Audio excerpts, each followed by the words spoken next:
Welcome to the PR Maven podcast, a podcast all about growing your network and building your brand through traditional and digital networking techniques.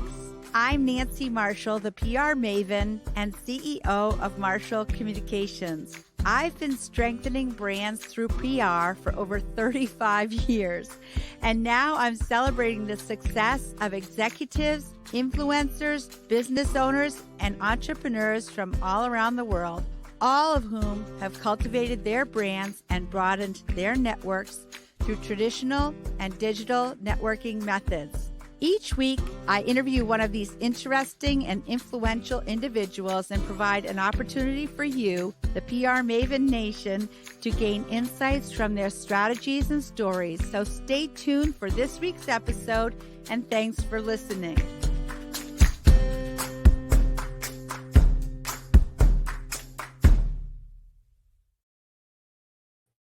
Welcome to the PR Maven podcast, episode number 223, presented by Marshall Communications, creator of the Marshall Plan 65-Step Strategic Process. For those of you new to the show, I'm Nancy Marshall, your host, the PR Maven and CEO of Marshall Communications.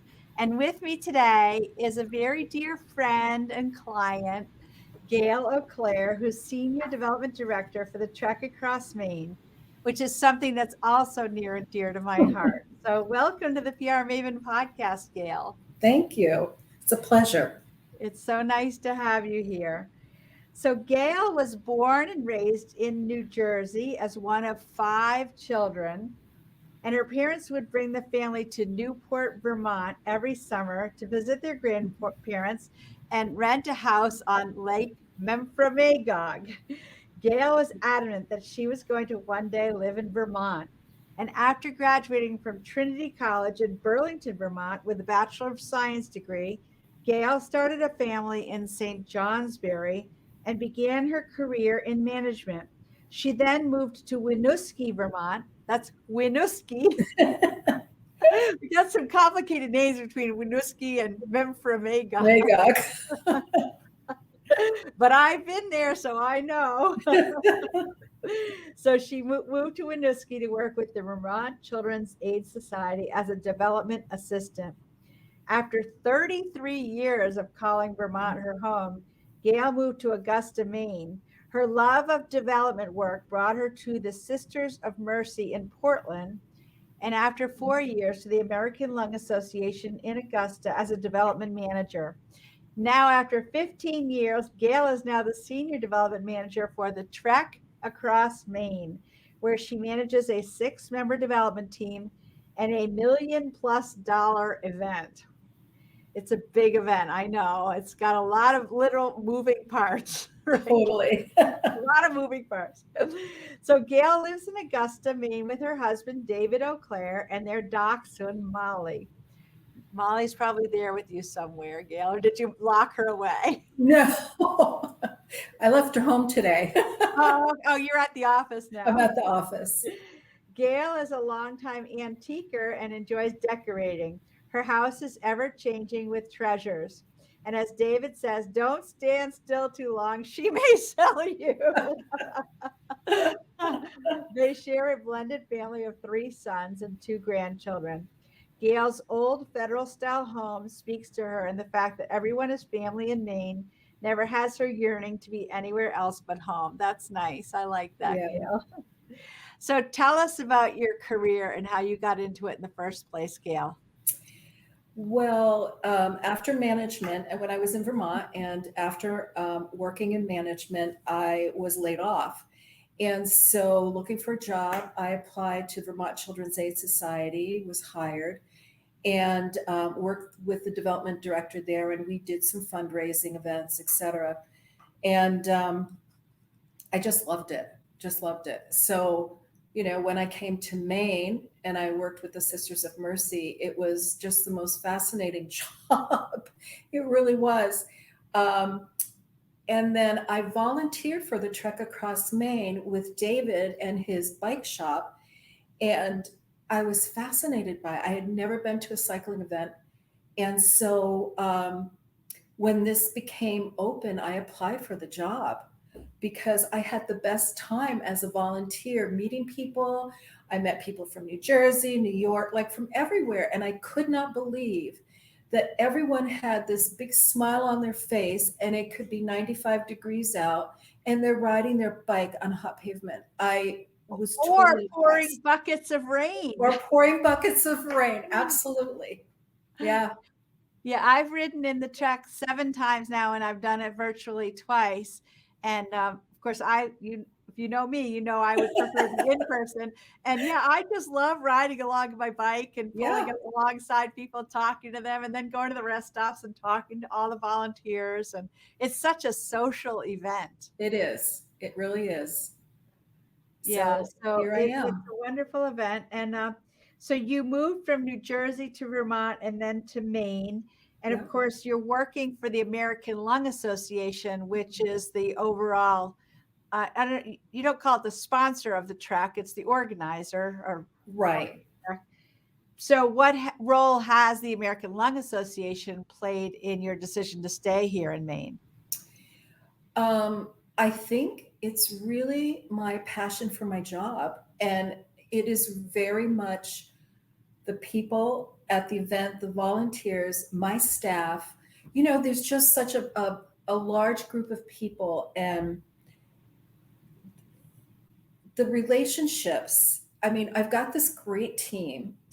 We laugh a lot and we complain a lot, but we laugh through it.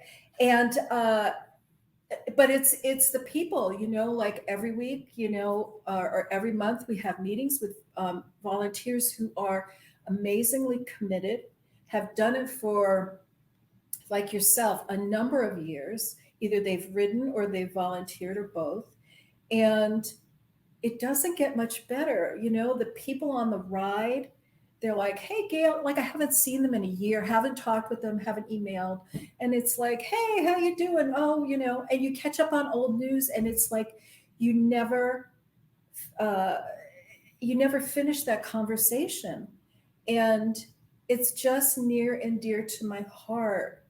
I think the event touches my heart. Even when I first started volunteering for David's cycling participation, or for his volunteer participation, what I really noticed on the Trek, and it truly touched me, is that I feel personally the Trek is this tool that helps people meet other people. They solve a personal challenge. They might find a decision on where they're going to, or what type of journey they're going to go on. They make friends for life, but it's a healing tool, and I really believe that. I've just heard so many stories from trekkers, from mothers of trekkers, about how the Trek has changed their son or daughter's life, because maybe they rode next to another trekker, and they started talking and having this conversation, and maybe that was day one, and then maybe day 2 or day 3 they bumped into each other again, and they just continued the conversation. And when that child or young adult got home, they changed, or they made a decision as to where they wanted to head in their journey, and the parent was totally moved. And I can't tell you how much it moves me. Well, of course, all of this is to raise money for Yeah. the Lung Association and for a great cause. It's for clean air and healthy lungs. And, for me personally, my mom passed actually the week of the Trek in 2022, this past year, of lung disease. And all of a sudden it's like, wow, this is Mhm. really important, because she was sick with lung disease and we didn't even realize how bad it was. Yeah. She really had, I mean, she had been diagnosed, but it was kind of under the radar. And yeah, all of a sudden I was like, wow, yeah, this is a cause that I Mhm. really believe in. So I think that's part of what brings everyone together Mhm. during the trek is working for a cause, but having fun raising significant amounts of money and Mhm. riding significant miles. Do you want to talk about how long it is in the route? So it's 3 days. It's on Father's Day weekend, and it's approximately 60 miles a day for a total of about 180 miles. And, we try and stick to that number, but, you're in Maine. And so sometimes you can't get there from here. So, the route might be a little bit shorter, but not much. Well, yeah, there have been days when it's been 70 miles too. I remember when Yes. I started at Sunday River and went to University of Maine at Farmington. I think that was 72 miles because I It did that in the was. pouring It rain was. one year, and I was counting every quarter mile on the way. Oh, yeah. And You we hear try about not it. to look at your watch and you try not to look at your odometer too much because it's really discouraging when it's not moving. I know, right? For sure. But boy, it's such an accomplishment. And I think, again, that's one of the things that brings so much joy Uh-huh. to everyone is the incredible accomplishment. First of all, you know, the training in Mhm. advance and fundraising in Right. advance because each trekker has to raise how much money? $550 Minimum. minimum. And if you're riding the virtual trek, it's 400. So, you can ride it either way. Yeah. And then, of course, we've been working on sponsorships. We might as well announce the sponsors for Oh my gosh. 2023 because we've been working together on that. Do you want to name those off while we're at it? I don't know if I'm going to catch all of them, but VIP is our lead sponsor. VIP And Tires and Service. Yep. yep. And they're just wonderful to work with. They really are very enthusiastic and I think very passionate about our event. We have Puritan and let's see who else. Puritan Garmin. Medical Products. Yep. Garmin. Yep. Garmin, who's been a sponsor for, oh my goodness, I bet you 50 to 20, almost 20 years. Yeah. We have LL Bean, of course, and they have been a sponsor, I think, from the beginning. So 30 something years. Um, then we have The Courtyard by Marriott is a new one. Courtyard by Marriott's our newest sponsor. Yes, And and that was a connection that was made through Ginny, who works at Puritan Medical Products. So we were happy for that introduction. And thanks to Emma, who has put the list up in the chat here. So oh, great. we also have Hammond Lumber Yeah, that had been a sponsor, and they um, returned. but they've returned. Yep. Yeah, And Martin's Point Physical Therapy, yeah. Central Maine Healthcare, Bank of America, Midcoast Parkview Health, Kennebec Savings Bank, Bangor Savings Bank, Spectrum Medical Group, Cross Insurance, Bilodeau Insurance, Maine State Credit Union, Blueberry Broadcasting, WGME TV, Down East Magazine, Builder's Choice Ice Cream, Vibe Media Production, Gorham Bike, Cyclemania, Ski Rack, and Side Country, and Yeah. the Rusty Crank Yep, Rusty Crank and Rainbow Cycle and Ernie's Cycle Shop. and Ernie's Cycle. Yep. Yeah, so all of the sponsorships really make the event possible Oh, totally. because I mean, yeah, we've been talking about how complex of an event with you're moving 700, 800, 1,000 people Mhm. all, from starting in Brunswick and then going over to Lewiston and to St. Joseph's College and back to Brunswick. So it's a moving Party. party, yeah. But it's expensive and it's It complicated, is. and there needs to be a lot of safety precautions and Right. coordination, and Yeah. so it's really been, well, I love working with you, Gale. Thank So you. it's a lot of fun, but also it's a lot of work. It's a lot of work, but we make a good team. Yeah, we do. And we might as well say we are still looking for a few more Yes. sponsors. So, people can reach out to me, or you'll be getting Gale's contact information. Mhm. And how do people sign up for the trek if they want to actually ride in it?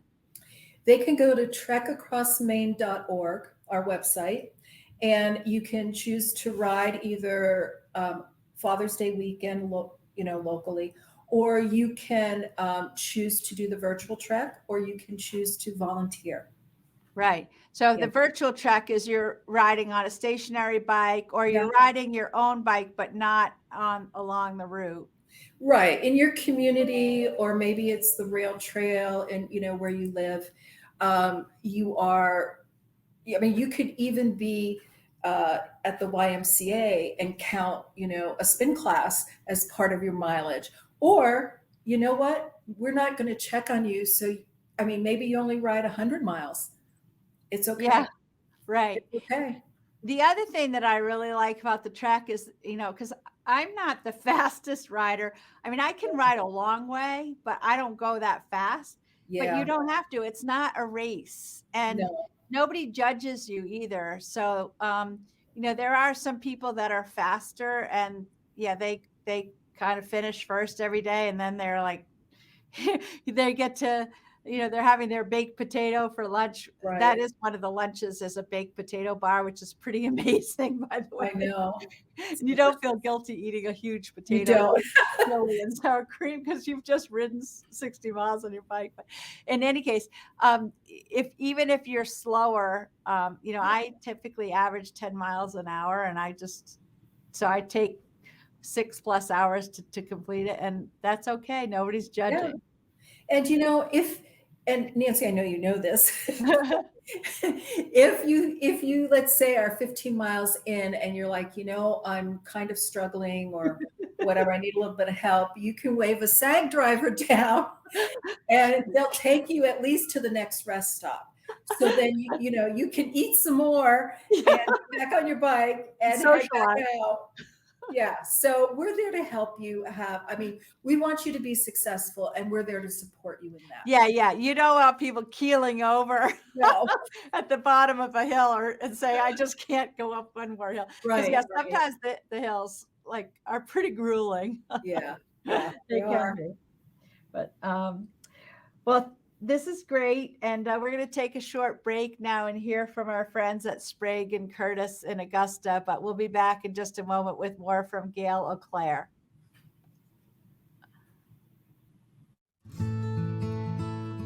Sprague & Curtis is a locally owned real estate company. We're primarily focused in central Maine. I got excited about Nancy's book because she's so well known in the area for her marketing and branding techniques, and we're always looking to expand and learn and grow, and so a lot of us here at the office decided that we wanted to read her book and learn some new techniques. It benefits Sprague & Curtis to have a large brand and audience because there can often be multiple years between transactions with clients, so it's important to network with them and stay in touch with them in those in-between periods. And this book really helped us learn some techniques and methods to continue to do that. We organized a small book group with Nancy's book with brokers in our office this winter to share information and remind ourselves how important it is to always be working on our network and continually reaching out to our customers. Platforms like social media are important in expanding your business, but equally as important are handwritten notes, cards, letters. She inspired me to send her a note of appreciation, just thanking her for the book and her insight. In reading Nancy's book, I was excited to look to continue to grow our brand and our audience. I think she does a great job of motivating us. Nancy's book really helped me learn a few things in marketing and branding and how important it is to stay on top of reaching out to clients periodically, staying top of mind, providing useful information, and really telling our story as a company.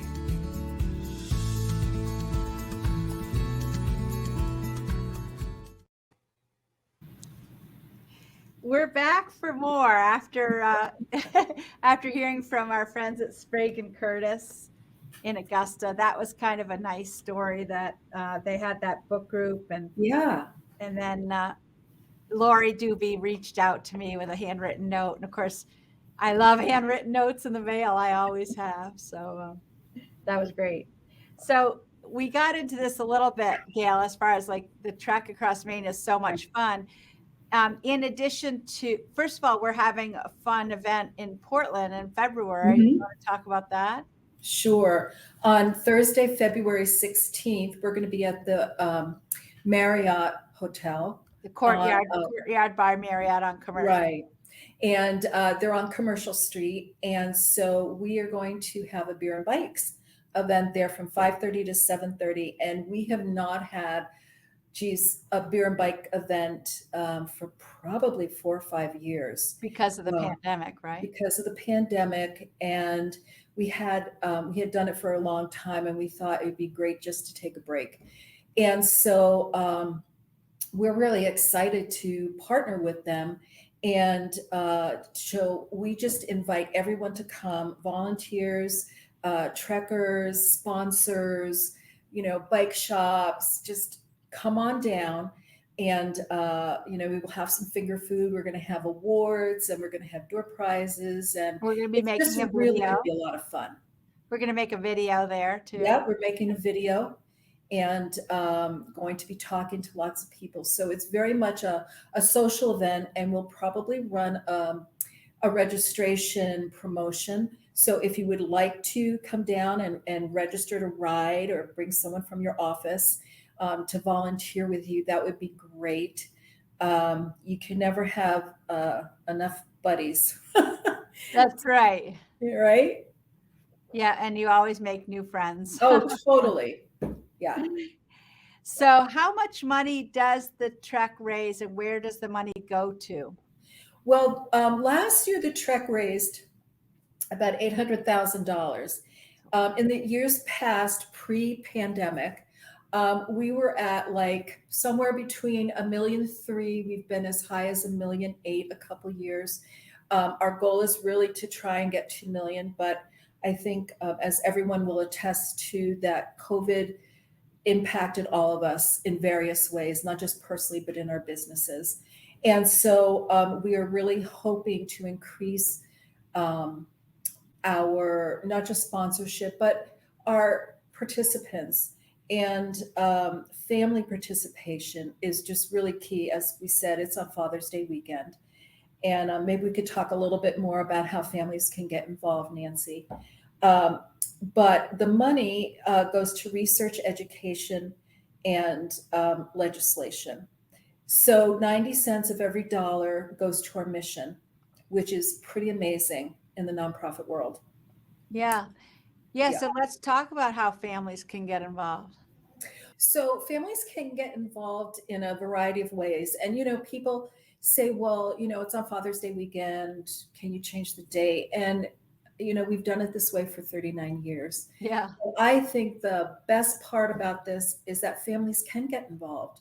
So if, let's say, you ride, but your husband or wife doesn't, you can bring them along. They can volunteer. If they volunteer for more than one day, we'll house them, feed them.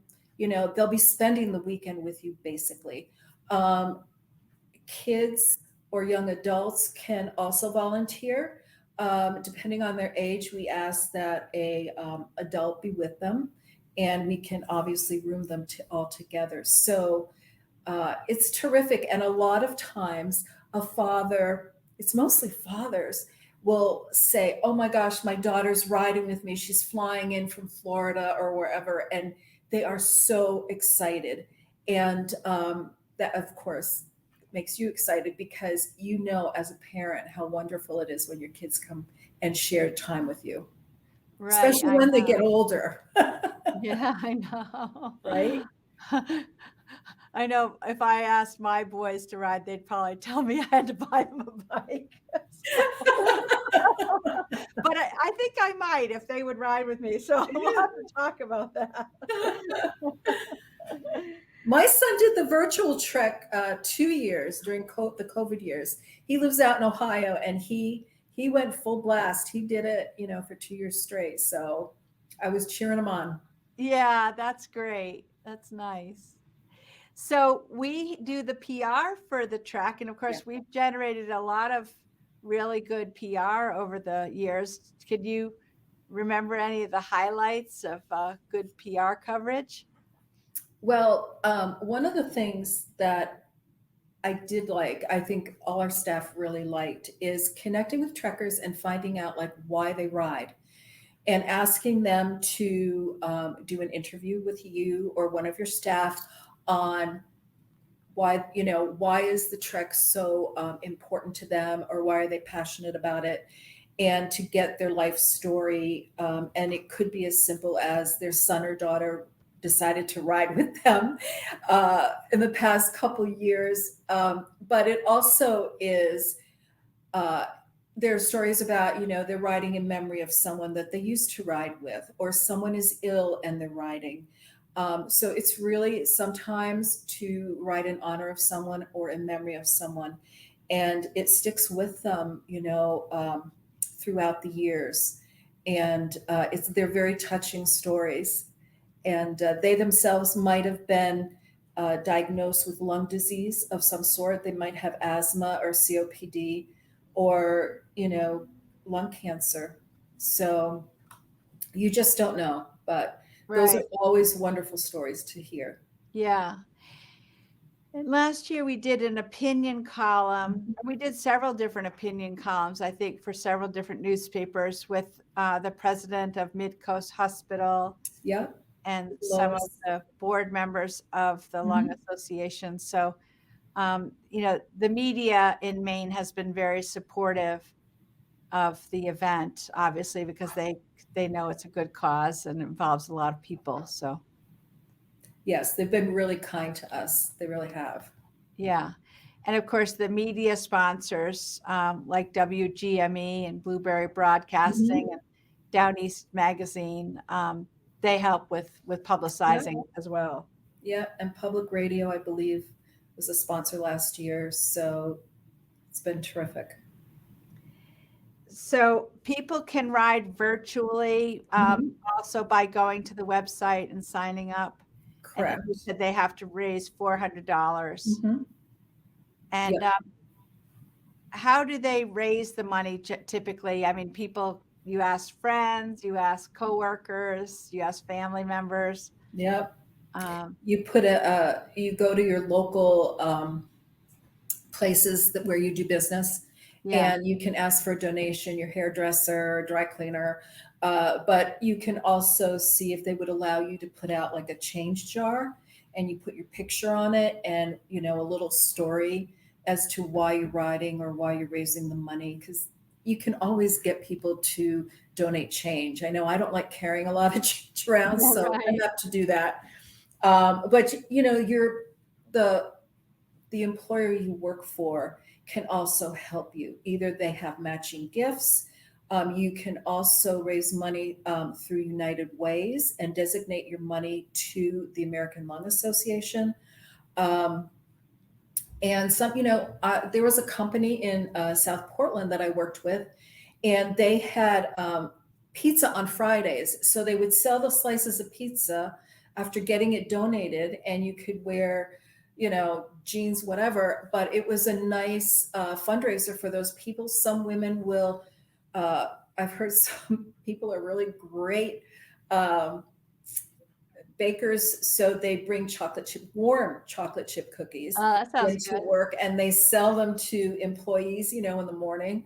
I mean, who doesn't love the smell of a chocolate chip cookie? Yeah, that's right. Good right now. Muffins. So employers are also, I find, very supportive of the cause or the cyclists. That's great. So where can people find out more about the Trek, and how can they connect with you, Gale? They can find out about the Trek at our website. It's trekacrossmaine.org. And you can also call, me. And if you have a pencil and paper, you can write my phone number down. But it's 624-0302. We're happy to help. You can go to our Facebook page, which is the Trek Across Maine, and you can just do some outreach to us, and we will reply back and get a hold of you. So we have different avenues.